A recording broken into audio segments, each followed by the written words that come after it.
Hello and welcome. This is Naomi Susan Isaacs, charisma consultant, coach and speaker, and I'm talking to you this evening from my second living room from the jazz club Unterfahrt in Munich. And with me I have one of my favorite musicians who I've looked up to for ages, since we met, I guess, about 15 years ago. That's true. Yeah. That's true. Yeah. The first time I came to Munich was, I think, 2004 with Roman Schwaller. Yes, that's and, right. Then I moved to Munich in December 2007, Mm-hmm. and since then we know each other. Since then we've known each other. Let me introduce you to Bernd Reiter, one of the most, not just talented, but musical drummers that I have ever heard. And for me personally, one of the joys of watching and listening to you is the obvious pleasure that you have. You're always smiling and spreading good vibes on stage. But I'd like to ask you a little bit more, not so much about the people can read about your career online, just Bernd Reiter. I'd like to ask how you found this instrument. I know you started very early, didn't you? You know, it's I started very early, and actually I always say I didn't find this instrument. This instrument found me, because when I was a kid, like 3 years old, 2 years old, I always wanted to be a trumpet player. Oh. And then finally, and my father, he was playing tuba in the local marching band. Mm-hmm. So he was a musician. At a certain point he said, okay, you can start with an instrument now, but trumpet is not good because you have no second teeth. You should start with somebody else, with another instrument first. And and he said, you know what, you start with drums, because every good musician needs rhythm anyways, so you start with drums. And then I made so much progress on the instrument, so I stayed with it. But it was really, I mean,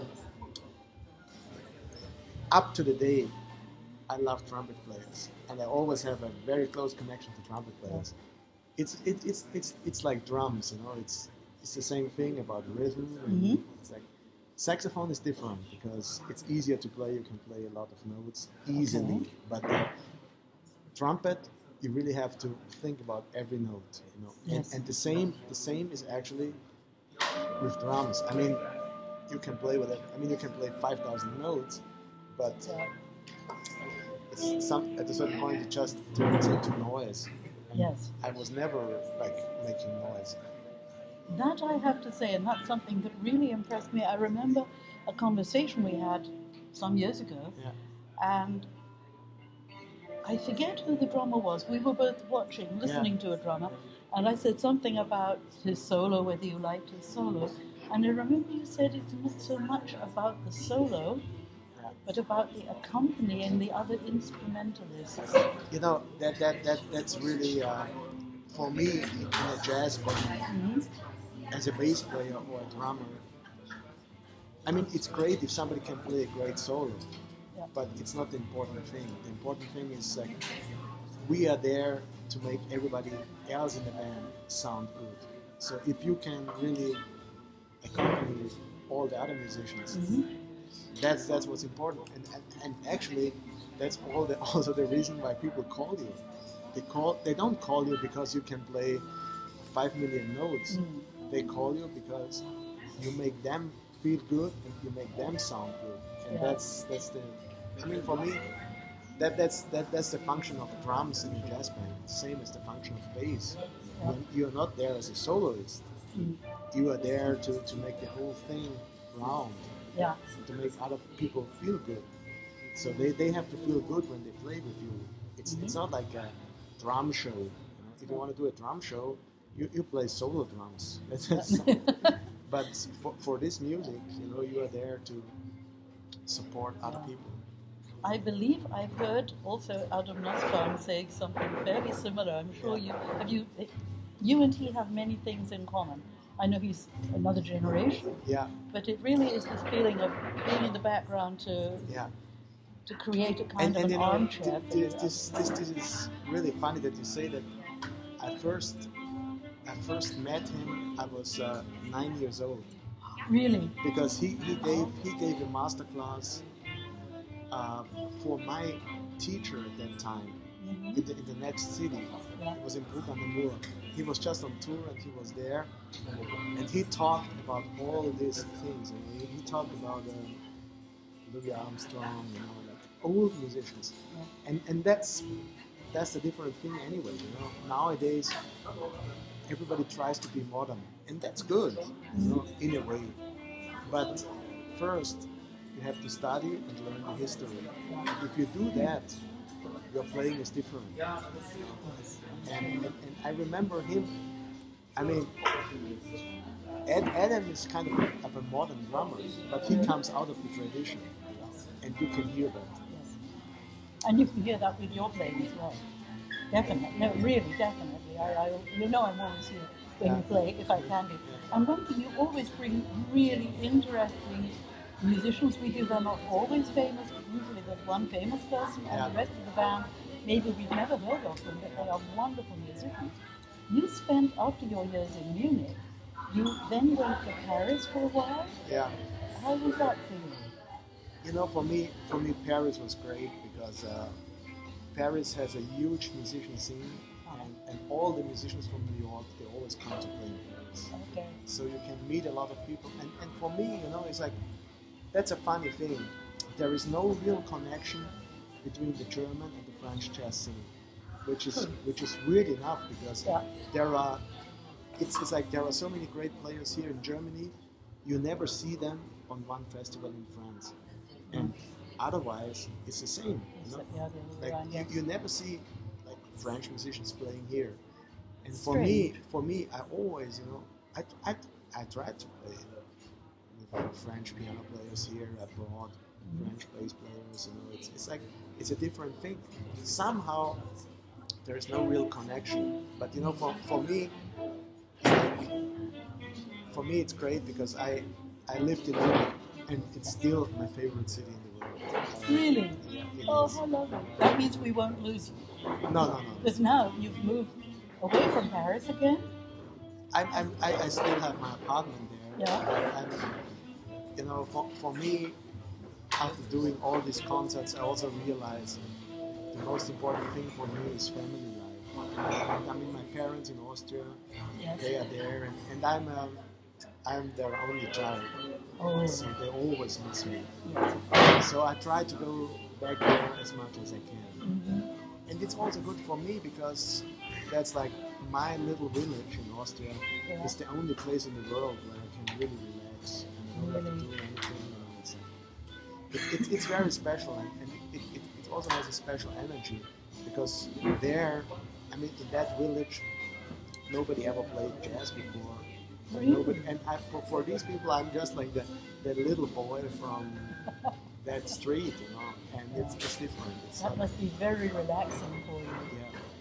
Nobody comes along and says, "Please, can I interview you?" No. No, that's for me, like being there, that's like really enjoyable because, I mean, in Paris I love it too, but in Paris I have so many friends and let's go out tonight, hear this concert, and let's meet for dinner. Yeah. So you never really find the time to relax.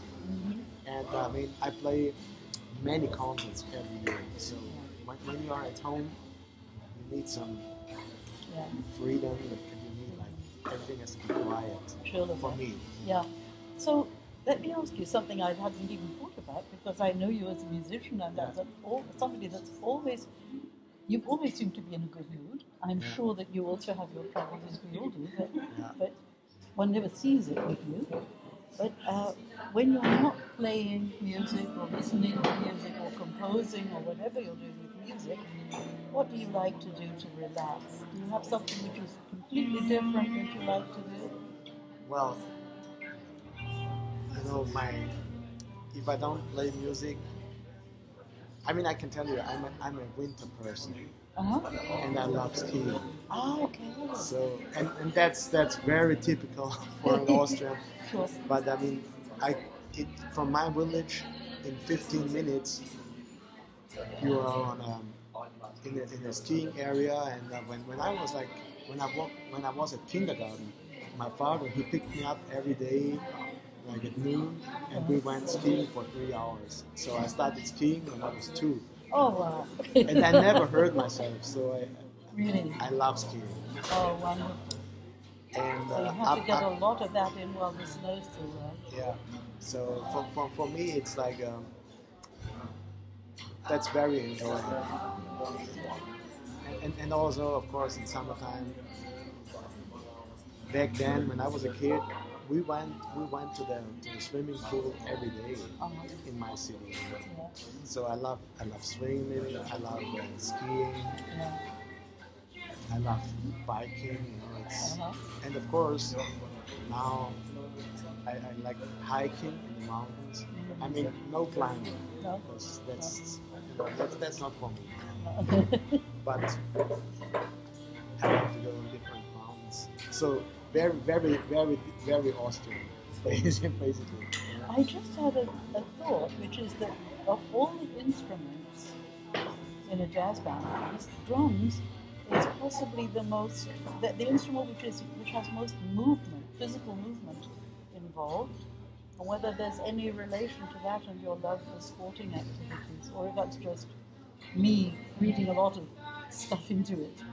No, actually, there is definitely a relation, because it's like when you play music on the drums, there is definitely a physical part of it. Yeah. And it's also like, if you don't have and my teacher always told me this, because my teacher now is 75 years old. He says that finally I know how to play, but I can't do it anymore because I'm not.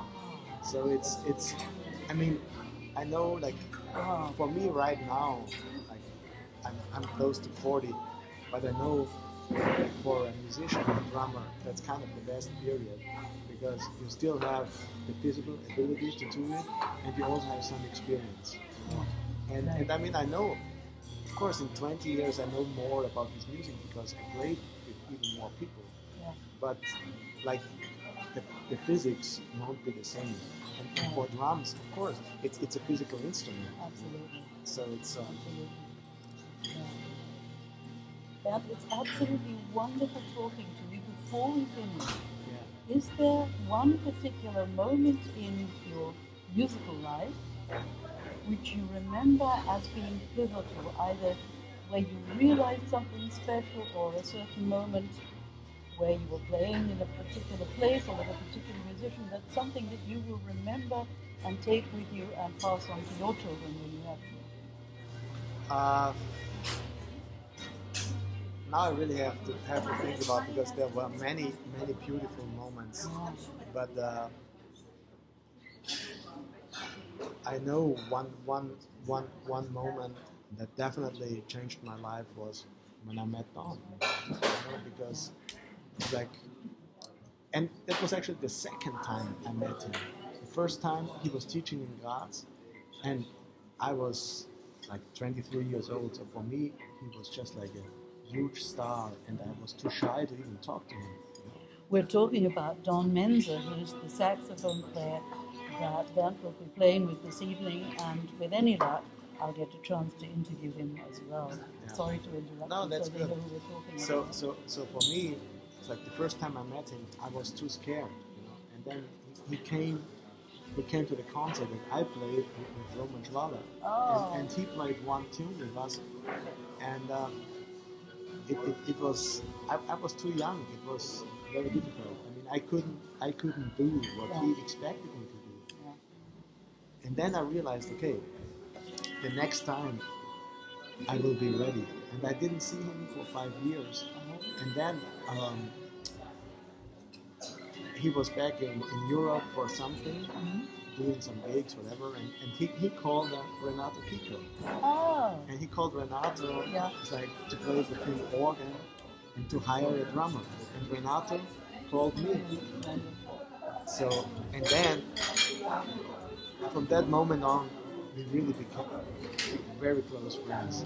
So And I can see that with the two of you on stage, that there is a special connection, definitely. I watch your face when he's playing. yeah. It's different to when everybody else is playing. No, you know, for me, it's like, and I can really, like,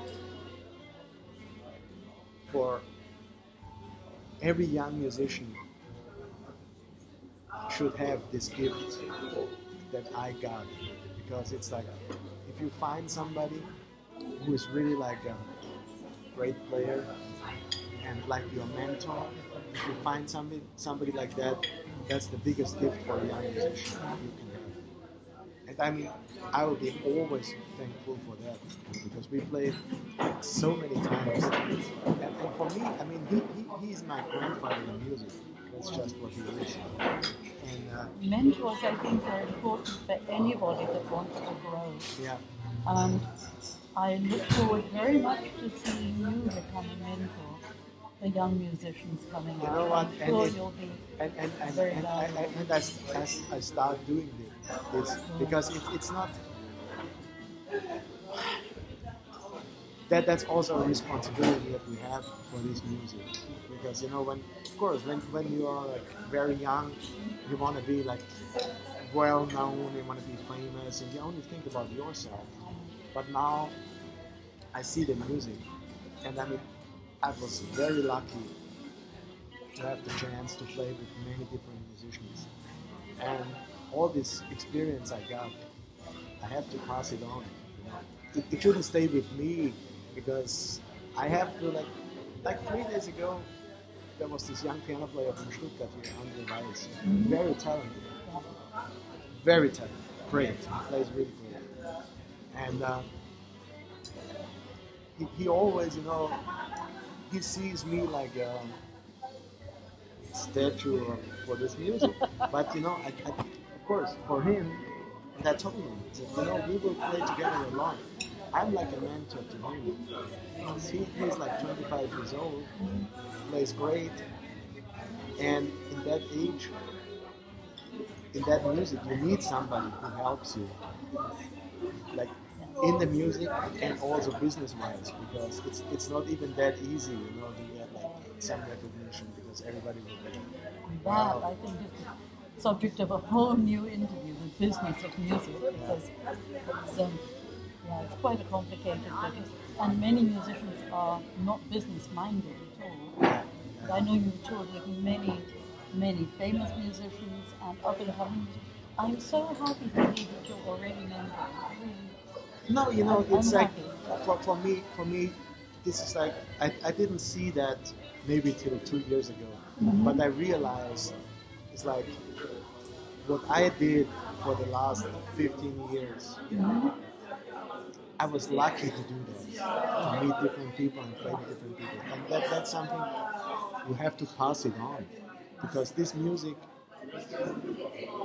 it was always about like the older generation gives it to the next generation. That's what this music is about. Yes, So it's very much it's going to say a storytelling music, but it is storytelling in its way, isn't it? You can't write it's also it down. like it's like what many musicians don't understand is like there is that the social factor in this music is very important. Yes. I mean, you can go on a gig with 5 musicians. Everybody is a great player, but if you don't like him as a musician, it doesn't happen. You know? It's like if you have a special connection with somebody, it's different. Absolutely. So you have this very special connection with Dom. I definitely do. I could go on talking to you for the whole evening, but I won't be able to do it sometimes. Yeah. But I'm really looking forward to this concert. I think it's the last one of this series, isn't it?